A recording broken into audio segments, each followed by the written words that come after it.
বসুদেব দেবশ্রীপাদকে বলছেন, হে দেবশ্রীপাদ, আমরা প্রথম জীবনে ছিলাম কদ্দম ঋষি আর দেবাহুতি। দেবাহুতি অর্থাৎ দেবতাদের আহুতি থেকে যিনি সৃষ্টি হন। তাহলে আমরা সেই যুগে কঠোর সাধনা করলাম। আমাদের সাধনায় ভগবান সন্তুষ্ট হলেন, বললেন বলো কি চাই।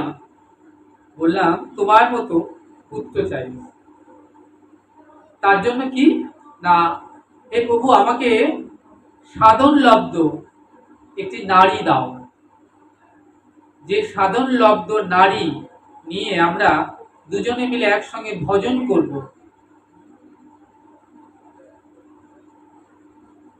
যে নারী হবে না পুরুষের রান্নাঘরের বাবুচি, যে নারী হবে না পুরুষের শয্যা সঙ্গিনী, যে নারী হবে ভজন পথের সঙ্গিনী, আমরা দুজনে মিলে একসঙ্গে ভজন করব। আর তার ফল হবে তুমি। ভগবান কি করলেন না, কদ্দম ঋষি সাধনায় তুষ্ট হলেন। এবার ভগবান কদ্দম ঋষির জন্য তিনি যে নারী দিচ্ছেন ভজন করবার জন্য, তিনি হলেন দেবাহুতি, অর্থাৎ দেবতাদের আহুতি থেকে যিনি সৃষ্টি হন। এবার বলছেন যে কদ্দম ঋষি ভগবানের কাছে যে এই যে তোমার কাছে আমি যে ভজন করবার জন্য যে নারী চাইলাম, তুমি আমাকে দিলে, আমরা দুজনে মিলে এবার কি করব না ভজন করব। তুমি যে বীজটা দিলে সেই বীজটাকে রোপণ করব, তার ফলে সেই বীজ থেকে অঙ্কুরোদ্গম হবে, যে বৃক্ষটা হবে বড় করব, বৃক্ষটা সেই বৃক্ষে ফল ফুলে ভরে যাবে। তাহলে কি বলছেন না, কদ্দম ঋষি তিনি সাধারণ সঙ্গিনী নারী চাইছেন ভগবানের কাছে, আর ভগবান কি করলেন, তাকে দেবাহুতিকে সাধন সঙ্গিনী করে পাঠালেন। কেউ যদি অসুর হয়ে রমণ করেন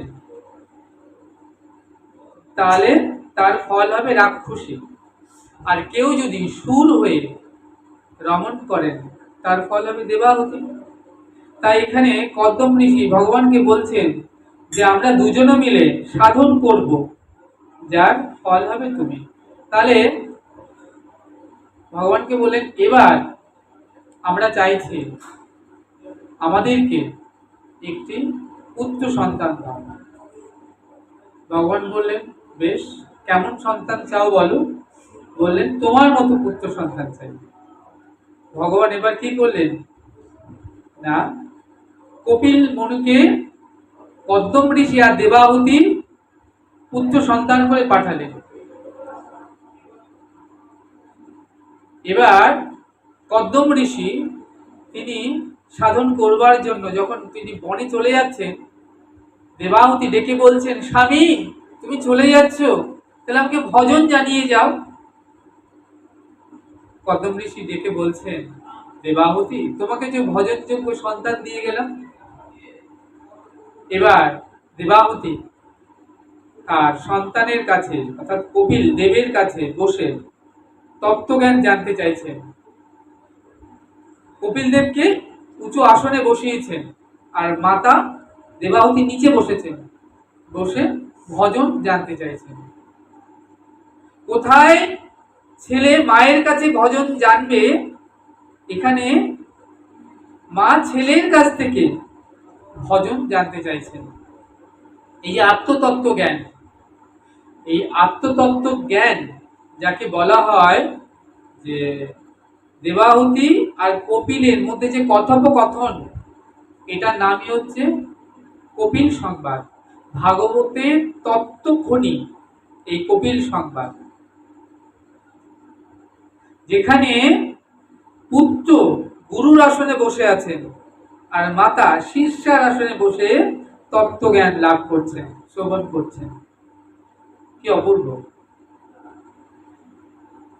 এবার বলছেন তাহলে প্রথম জন্মে কে, কৃষ্ণের পিতা বসুদেব বলছেন আমরা প্রথম জন্মে ছিলাম কদ্দম ঋষি আর দেবাহুতি, আমরা পুত্র রূপে পেয়েছিলাম ভগবান কপিল দেবকে, কিন্তু কপিল দেবকে পুত্র রূপে লাভ করেও আমাদের মনের বাসনা পূর্ণ হলো না। তাই পরের জন্মে আমরা এলাম ঋষি কশ্যপ আর অদিতি হয়ে। আবার কঠোর সাধনায় আমরা রত হলাম। ভগবান প্রসন্ন হলেন, এসে বললেন, বলো কি চাই? আবার বলছেন, তোমার মতো একটি পুত্র চাই। ভগবান বললেন, তথাস্তু। এবার এলেন উপেন্দ্র হয়ে। উপেন্দ্র অর্থাৎ বামন রূপ ভগবান, ছোট্ট বামন রূপ ভগবান। কিন্তু বামন রূপ ভগবানকে লাভ করেও রাইট, কশ্যপ আর অদিতি তারা এবার দ্বিতীয় জন্মে পেলেন কাকে? উপেন্দ্রকে, যে উপেন্দ্রর নাম হচ্ছে বামন রূপ ভগবান। কিন্তু তাদের মনের বাসনা পূর্ণ হলো না। কেন পূর্ণ হলো না? না, বলছে চাওয়াতে ফাঁক আছে। চাওয়াতে যদি ফাঁক থাকে তাহলে পাওয়াটাতেও ফাঁক থেকে যাবে। চাওয়াটা ঠিক করতে হবে আগে, তুমি কি চাও। চাওয়াটা তোমাকে আগে ঠিক করতে হবে যে কি চাও তুমি। তাহলে প্রত্যেকবার বলছে যে তোমার মতো পুত্র চাই, কিন্তু ভগবান তো বলছেন আমি এক এবং অদ্বিতীয়, আমার তো দ্বিতীয় নাই। এইবার বুঝতে পারলেন কোথায় ফাঁক। এবার বলছেন না, তোমার মতো পুত্র নয়, তোমাকেই পুত্র রূপে চাই। এইবার ভগবান পুত্র রূপে আসছেন বসুদেব আর দৈবকী। এই কথা বলছেন বসুদেব কাকে? দেবশ্রী পাত্রকে। তোমাকে আমরা পুত্র রূপে চাই, আমরা তোমাকে বাৎসল্য স্নেহে ভালোবাসবো। বসুদেব যিনি আগের জন্মে ছিলেন তাহলে কি কদম ঋষি দেবাহুতি, পরের জন্ম হলেন ঋষি কশ্যপ অদিতি, এই জন্মে এলেন বসুদেব আর দৈবকী, আর তাদের পুত্র হয়ে এলেন ভগবান শ্রীকৃষ্ণ সাক্ষাৎ। তাই বলছেন যে যথামাং প্রপদ্যন্তে তামস্ত তৈব ভজম মম বর্তন বর্তান্তে পার্থ সর্বস্ব। যে যথামাং প্রপদ্যন্তে, তাহলে যে যেভাবে চাইবে আমি তার মনোবাসনা সেইভাবে পূরণ করব। তাহলে চাওয়াটাকে ঠিক করতে হবে। ভগবান আসছেন কোথায়? চন্দ্রবংশে। তাহলে ভগবানের বংশটা কি? ভগবান আসছেন তো, তাহলে ভগবানের বংশটা বলছেন এবার। তাহলে ভগবানের বংশ হচ্ছে ভগবান ব্রহ্মা, ব্রহ্মার পুত্র, ভগবানের পুত্র ব্রহ্মা, ব্রহ্মার পুত্র অত্রি, অত্রির পুত্র চন্দ্র, চন্দ্রের পুত্র বলছেন বুধ, বুধের পুত্র অত্রি, না আবার বলছি, ভগবানের পুত্র হচ্ছেন ব্রহ্মা, ব্রহ্মার পুত্র অত্রি, অত্রির পুত্র চন্দ্র, চন্দ্রের পুত্র বুধ, বুধের পুত্র পুরবা, পূর্বার পুত্র আয়ু, আয়ুর পুত্র নহুষ, নহুষের পুত্র মহারাজ যজাতি। যজাতি দুটি বিবাহ করেন। তাহলে শর্মিষ্ঠা কি বিবাহ করেন তিনি।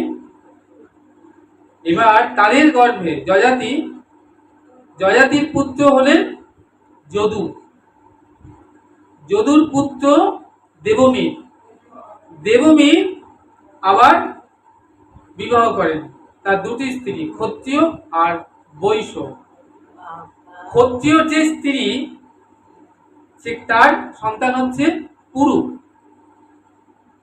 কুরু বংশ, আর হচ্ছে কুরু বংশ।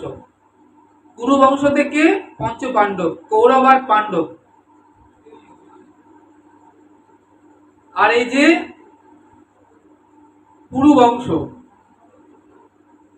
এবার দেখো পরপর কিভাবে নেমে আসছে। এবার তাদের যে সন্তান দেবমীরের ভোজ বংশ আর যদু বংশ, দেবমীরের যে স্ত্রী অদিতি, অদিতির দুটি সন্তান, তাদের সন্তান থেকে যদু বংশ সৃষ্টি হলো আর কুরু বংশের সৃষ্টি হলো। যদু থেকে যাদব আর কুরু থেকে কৌরব। কৌরব মানে পঞ্চ পাণ্ডব আদি, যুধিষ্ঠির, ভীম, অর্জুন, নকুল, সহদেব, আর এদিকে দুর্যোধন আদি সকলে সৃষ্টি হলো ওদিক থেকে। আবার কি হলো না, তাদের যে পুত্র হলো, তাদের পুত্র হচ্ছে না দেবমীর, দেবমীরের পরে সুরসেন। এবার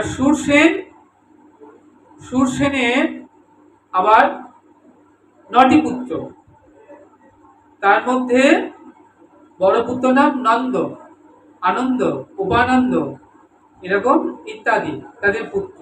তাহলে প্রথম পুত্রের নাম হলো নন্দ। আর দ্বিতীয় যে পুত্র হলো এটাকে বলে নবনন্দ। আর দ্বিতীয় যে পুত্র হলো স্ত্রী, এটা হচ্ছে ক্ষত্রিয়র গর্ভে। আর বৈশ্যের ঘরে যেটা যে সন্তান তার নাম হলো পর্জন্য। এবার বলছেন এই যে সুরসেন এর পুত্র হচ্ছে বসুদেব। বসুদেবের পুত্র ভগবান শ্রীকৃষ্ণ বাসুদেব।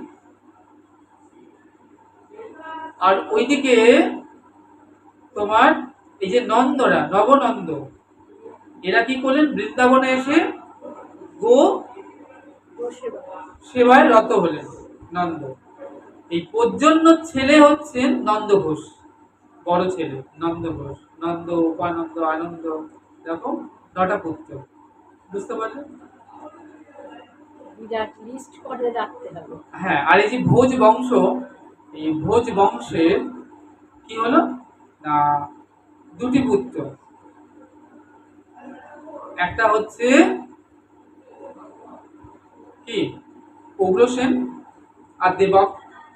বড় ভাই উগ্রসেন আর ছোট ভাই দেবক।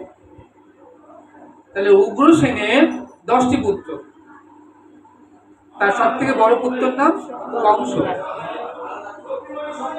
আর দেবকের 7টি কন্যা, তার মধ্যে একটি কন্যা হচ্ছে দৈবকী। এই দৈবকীর সঙ্গে বসুদেবের বিবাহ সম্বন্ধে তারা আবদ্ধ হলেন।